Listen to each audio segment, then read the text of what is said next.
Hi hello welcome to Daffodils. പ്രകൃതിയിൽ നിന്ന് നമുക്ക് ലഭിക്കുന്ന ചെടികൾ വെച്ച്, അതായത് നാച്ചുറൽ ഇൻഡോർ പ്ലാന്റ്സ് വെച്ച് നമുക്ക് ഈ സ്റ്റെയർ കേസ് ഒന്ന് ഭംഗിയാക്കാം. മിക്ക വീടുകളിലെയും സ്റ്റെയർ കേസുകൾ ഒന്നുകിൽ ഇതുപോലെ ശൂന്യമായിരിക്കും, അല്ലെങ്കിൽ ആർട്ടിഫിഷ്യൽ പ്ലാന്റ്സ് വെച്ച് അലങ്കരിച്ചിരിക്കും. ഇത് ഫിഡിൽ ലീഫ് ഫിഗ് എന്നറിയപ്പെടുന്ന പ്ലാന്റ് ആണ്. നമുക്കൊരു നാച്ചുറൽ എൻവയൺമെന്റ് ക്രിയേറ്റ് ചെയ്ത് നൽകുവാൻ ഈ ചെടികളെ കൊണ്ട് സാധിക്കും. ഇൻഡോറായിട്ട് സൂക്ഷിക്കുവാൻ എളുപ്പമുള്ള ചെടികളാണ് ഇതൊക്കെ.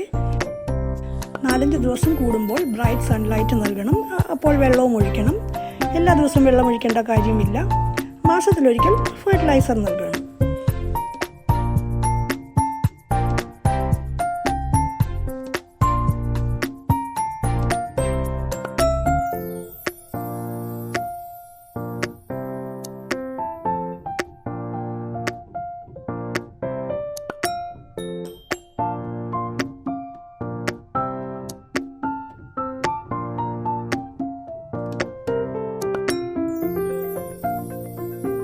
ചെടികളൊന്നുമില്ലാതെ വെറുതെ കിടന്ന സ്റ്റെയർ കേസ് ആണോ നിങ്ങൾക്ക് ഇഷ്ടപ്പെട്ടത്, അതോ ഇൻഡോർ പ്ലാന്റ്സ് വെച്ച സ്റ്റെയർ കേസ് ആണോ നിങ്ങൾക്ക് ഇഷ്ടപ്പെട്ടതെന്ന് കമൻറ്റ് ചെയ്യണേ.